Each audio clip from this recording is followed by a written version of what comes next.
कैसे? अच्छा, मेरा सबसे पहला जो एक्शन फिगर्स था वो मैंने आई थिंक 2014 अक्टूबर में स्टार्ट किया था। मेरे पास एक एक्चुअली बेस बॉडी थी।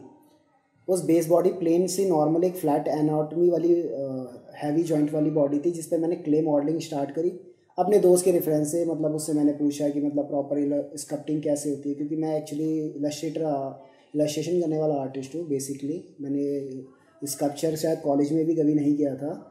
इस पे लगा, इवन मैं रात भर बैठ के स्टूडियो में काम करता था और मुझे शायद 1 मंथ लगा उसकी क्ले मॉडलिंग कंप्लीट करने में। और फाइनली वो रिज़ल्ट तो मुझे तो अच्छा ही लगा था, लेकिन मैंने उसे बनाने के बाद इवन उसे रख दिया, मैंने उसका कुछ किया नहीं। और मैंने एक रात को मैंने FB पे पोस्ट करा और देन मैं सो गया। देन मैं जब सुबह उठ के देखा तो उस पर बहुत सारे लाइक्स आए हुए थे, इवन बहुत सारे कमेंट्स आए थे। शायद first time Indian super heroes का कोई एक्शन फिगर्स देखने को मिला था फैंस को। इवन वो फिगर्स के रिव्यूज़ देखे और कमेंट्स देखे, इनबॉक्स में बहुत सारे मैसेज आए। मुझे इतनी ज़्यादा खुशी हुई कि मुझे लगता कि मेरी मेहनत कामयाब हो गई।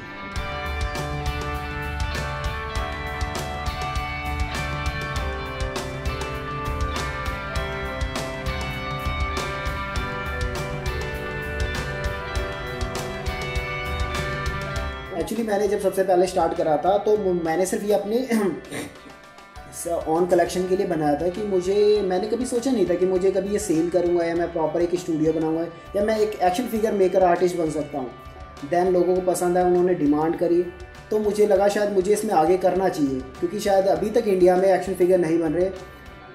इंडियन आर्टिस्ट के, इंडियन हीरोज़ के तो बिल्कुल नहीं बन पा रहे। फॉरेन हीरोज़ के हैं, वो भी शायद बाहर बनते, इंडिया में नहीं बनते। देन मैंने सोचा कि क्यों ना मैं इसको कंपनी के थ्रू अगर मैं उनसे बात करूं। देन मैंने राज कॉमिक्स से भी उनसे बात करने की कोशिश करी, इवन उनके साथ थोड़ा सा काम भी किया इस पर।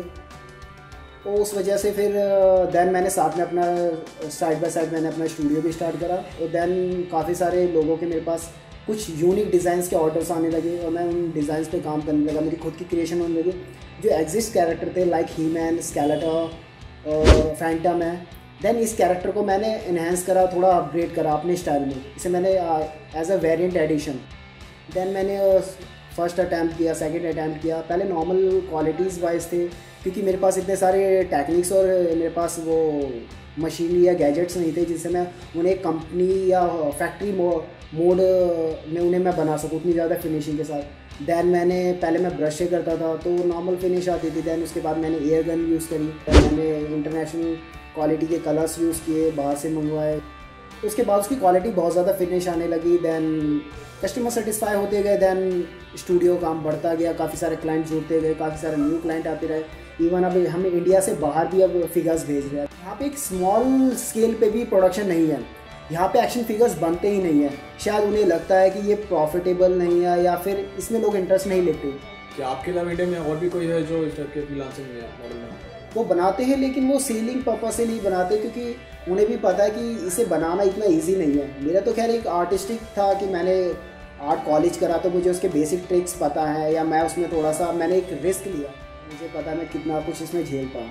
अभी फ़िलहाल कुछ प्रोडक्शन हाउस से बातें चल रही हैं, शायद इन फ्यूचर कुछ बेटर रिस्पॉन्स देखने को मिलेगा।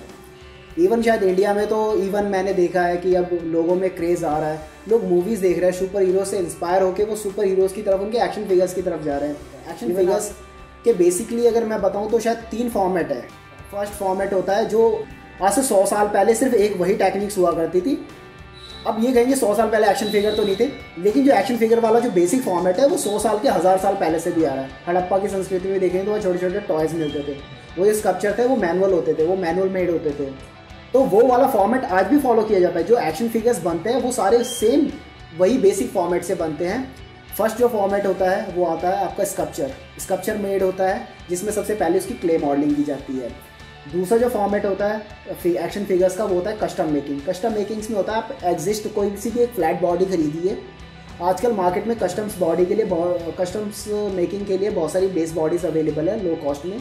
उसे लेके आप उसके ऊपर कलर ट्रीटमेंट कर सकते हो, उस पर क्ले मॉडलिंग करके उसको अपग्रेड कर सकते हो, उसमें कैसे भी डिज़ाइन में कन्वर्ट कर सकते हो। देन एक जो थर्ड फॉर्मेट है वो है 3D प्रिंटिंग। लेकिन आपको, क्योंकि आप आर्टिस्ट हो, आपको खुद क्या प्रेफर करते हो, खुद से हाथ से बनाना कि 3D प्रिंटिंग?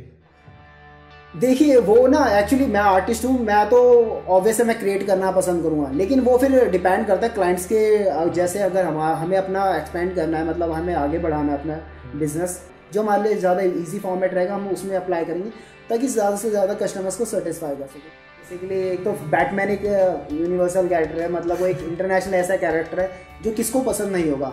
इवन मैंने खुद बैटमैन के कुछ कैरेक्टर्स पे काम किया, मैंने उनको कस्टम किया, मैंने इवन बैटमोबिल पे कस्टम्स किया था। जो इंडिया का जो सबसे मोस्ट पॉपुलर कैरेक्टर है वो है डोगा, उसका मैंने ऑफिशियल भी काम किया था, वो राज कॉमिक्स के लिए बना था। उसका लाइफ साइज हमने बस्ट बनाया था, आई थिंक 2.5 फीट का था वो।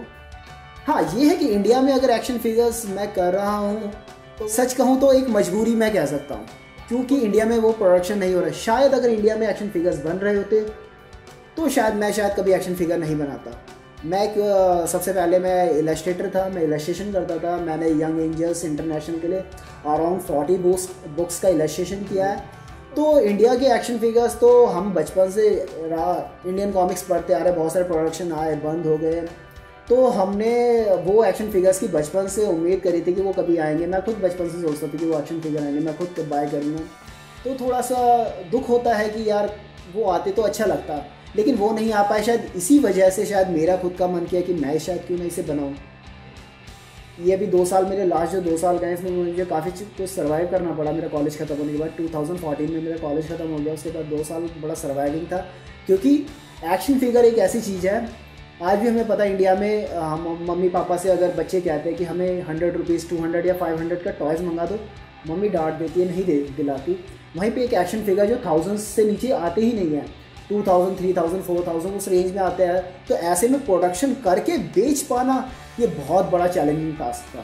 पहले मुझे लगता था शायद मैनुअल मेड में शायद लोग इंटरेस्ट नहीं लेंगे और शायद ये टाइम वेस्टिंग है, लेकिन पर्टिकुलर मैंने खुद देखा कि इंटरनेशनल साइट्स पे बहुत सारे फॉरेन के आर्टिस्ट हैं जो कस्टम्स करते हैं और वो एक नॉर्मल से फिगर्स को इतना ज़्यादा अपग्रेड कर देते हैं कलर ट्रीटमेंट के साथ, उस पर क्ले मॉडलिंग के साथ। वो इतना बेस्ट लगता है कि आपका खुद का मन करे कि यार मैं ओरिजिनल को छोड़ के ना ये कस्टम वर्जन को ले लूँ, क्योंकि ये बहुत ज़्यादा हमने अपग्रेड कर दिया। बेशक फ्रीलांस में फ्रीलांस एक ऐसा फील्ड होता है जहाँ आपको हर रोज़ एक नया कस्टमर ढूंढना है। आपको हर एक क्लाइंट को हर रोज़ दिन के 10 बार भी अगर वो क्वेश्चंस पूछे तो आपको उसे सेटिस्फाई करना है। ये मुझे लगता है ये शायद इससे बड़ा चैलेंजिंग टास्क हो नहीं सकता। पर्टिकुलर इंस्पायर्ड तो मैं बचपन में नॉर्मली मैंने हीमैन देखा था क्लासिक, आई थिंक वो मेरे पास ये बचपन में ये हीमैन शायद मेरा सबसे पहला टॉय था जो मैंने बचपन में अपने दोस्त के पास देखा था। मतलब उस एक्शन फिगर्स ने मुझे अपने अंदर से इतना एक आर्टिस्टिक जो मेरे अंदर जो छुपा हुआ था उसे कहीं निकालने की कोशिश की और मैंने क्ले से हीमैन ट्राई किया। मुझे समझ नहीं थी कि पर्टिकुलर ये एक एक्शन फिगर एक सिर्फ मट्टी की चीज़ नहीं होती, कुछ और होता है। मैंने फिर भी जितनी मेरी समझ थी मैंने क्ले मॉडलिंग करके छत के ऊपर सूखने की लग दी। और वो सूखी और जब मैंने शाम को उठाई तो वो क्रैक हो गई थी और जैसे ही हाथ में लिया फिर उसके बाद 2 टुकड़ों में आ गया। तो वो मेरे शायद एक्शन फिगर का सफ़र समझ लो वहीं पे एंडिंग हो गई। वो टूटा, मेरा दिल भी टूटा। देन बचपन से मुझे नॉर्मली थोड़ी ड्राइंग करने का शौक था। बचपन में तो मैं बहुत गंदी ड्राइंग करता था, मुझे नहीं लगता कि मैं कभी बड़ा होकर ड्राइंग करूँगा। लेकिन शायद हाँ, जिस क्लास में मैं सबसे पहले गया, मतलब पूरी क्लास में कॉमिक्स से तक बुरा क्रेज़ था। शायद 70% बच्चे कॉमिक्स के लिए पागल थे। और वहीं जाके मैंने सबसे पहले सुपर हीरोज़ देखे, वो भी इतने अजीबोगरीब टाइप के। एक नागराज देखा मैंने जिसमें आधा वो इंसान है और आधा नीचे से स्नैक है। मैं पहली बार इस तरह का कुछ देखा और मैं देख के सरप्राइज था कि ये क्या चीज़ है। दूसरे जाते थे कॉमिक्स खरीदते थे शायद स्टोरी की वजह से, बेस्ट स्टोरी, और मैं जाता था शॉप पे ये देखता था पलट के कि उसमें सबसे बेस्ट आर्ट वर्क किसका है और जिसमें सबसे अच्छी ड्राइंग्स थी मैं उसी को ले आता था। अब मुझे नहीं पता उसकी स्टोरी क्या है, अब लेके आया तो पढ़ भी लूँगा ऑब्वियस है, लेकिन हाँ मैं उसकी ड्राइंग को ना ट्रेस करने की कोशिश करता था, क्योंकि मेरी लाइन है मैं खुद करूँगा तो बहुत गंदी करूँगा। स्कूल में सिर्फ वो फ्लैग्स, साड़ी का बॉर्डर या फिर हट और पहाड़, इससे ज़्यादा कुछ सिखाते नहीं थे। लेकिन उसमें भी मुझे याद है मैंने शायद 8th क्लास में मुकेश खन्ना का एक शो आता था बादशाह, बहुत पुराना आता था। उसमें वो लॉन्ग कोट पहनता था, वो बहुत इंटरेस्टिंग था। और बेताल 25 जो एज ए फैंटम से इंस्पायर्ड कैरेक्टर था, मैंने वो बनाता था। मैंने वो ड्राइंग में बना के आता था। मेरी क्लास के बच्चे देख के बड़ा खुश होते थे, यार ये सुपर हीरो टाइप का कुछ बना रहा है। मतलब उस वक्त मेरी लाइन थोड़ी स्ट्रांग होने लगी थी, लेकिन वहाँ से सफ़र रुका कि ड्राइंग है नहीं और आगे जाके ड्राइंग का करना क्या। कि हमारे टाइम में कंप्यूटर था नहीं, टेक्नोलॉजी थी नहीं, सिर्फ एंटरटेनमेंट के लिए कॉमिक्स होती थी, वीडियो गेम्स होती थी और गाइड करने के लिए कोई होता नहीं था। मेरे पापा खुद ज़्यादा पढ़े लिखे नहीं हैं, हम एक नॉर्मल एनवायरनमेंट में पले बड़े हैं। देन वहाँ से ड्राइंग छूट गई। देन 11th में पता नहीं कहाँ से फिर अंदर से आर्ट की एक प्रेरणा जाग उठी। तब से वो ड्राइंग का सफ़र शुरू हुआ। फिर मैंने ग्रेजुएशन करी। ग्रेजुएशन में बीकॉम थर्ड ईयर तक पहुंचा। मैंने एक आर्ट एंड क्राफ्ट की जॉब करी। आर्ट एंड क्राफ्ट की जॉब करते करते वहाँ मुझे पता चला कि फ़ाइन आर्ट नाम का भी कॉलेजेस होते हैं, फ़ाइन आर्ट के भी कॉलेजेस होते हैं। दैन मैंने उसमें अपना एंट्रेंस दिया। दैन मेरा क्लियर हो गया और मेरा क्लियर होते मैं इतना ज़्यादा खुश था, लेकिन एक टेंशन ये थी कि मैं बीकॉम के फाइनल ईयर में भी था और मैंने बीकॉम का थर्ड ईयर छोड़ दिया और मैंने फ़ाइन आर्ट ज्वाइन कर लिया। काफ़ी लोगों ने कहा अगर तुझे आर्ट ही करनी थी तुमने बीकॉम क्यों करी, लेकिन कहते हैं ना भाई दिल के हाथों सब कुछ मजबूर हो जाता है। आर्ट्स में आते ही मुझे पता चला कि सिर्फ नॉर्मल हल्की से ड्राइंग करना कुछ नहीं होता, कंपटीशन बहुत ज़्यादा टफ रहते हैं। मुझे तो फर्स्ट ईयर में यही नहीं पता था वाटर कलर और पोस्टर कलर में क्या डिफरेंस होता है। वहाँ जाके मैंने कलर डिफरेंस समझा उनके बीच में, काफ़ी चीज़ें फॉलो करने की कोशिश करी। दैन थर्ड ईयर में ये मेरी एक्रेलिक कलर से ये हमारे पोर्ट्रेट है, लाइफ पोर्ट्रेट हमने बनाए हैं और एक्रेलिक ऑयल सारी ट्रीटमेंट्स करी। उस वक्त मेरे फ्रेंड्स थे वो स्कल्पचर करते थे, मैं उनकी क्लास में जाता था उनका स्कल्पचर होते हुए देखता था, लेकिन फिर मुझे लगता शायद मैं कर नहीं पाऊँगा, लेकिन मुझे देखने में अच्छा लगता था। फिर लेकिन हमारी अपनी क्लास का भी इतना ज़्यादा प्रेशर होता था हम आर्ट एजुकेशन के स्टूडेंट से, वहाँ पर मैंने कभी स्कल्पचर करने लेकिन हाँ करने का बहुत मन होता था। दैन उसके बाद मैंने अप्लाइड ज्वाइन किया चंडीगढ़ कॉलेज ऑफ आर्ट से। दैन वहाँ से मैं कॉलेज से पास आउट होकर वापस आया, दिल्ली आया, 2-3 महीने का गैप लिया। उसके बाद फिर मैंने कुछ एकदम से मेरे को एक नॉर्मली किसी मार्केट में मुझे एक प्रॉपर एक छोटी सी बेस बॉडी मिली फ्लैट, उसे देख के मेरे दिमाग में एकदम से आया क्यों ना मैं इसके ऊपर क्ले मॉडलिंग करूँ जैसे हम कॉलेज में करते थे। मैंने उस बेस बॉडी को एक आर्मेचर की तरह यूज़ करके ऊपर पूरी क्ले मॉडलिंग करी। आई थिंक मुझे 1 महीना लगा उसे बनाने में और फिर वो 1 महीने के बाद वो अच्छा बना। मैंने उसे FB पे पोस्ट कर, लोगों को बहुत पसंद आया। और उसी चीज़ में शायद हम आर्टिस्टों की ना सबसे बड़ी प्रॉब्लम होती है, कभी कभार हमें पैसों से ज़्यादा ना लोगों का जो एप्रिसिएशन होता है ना हमें उसकी भूख होती है।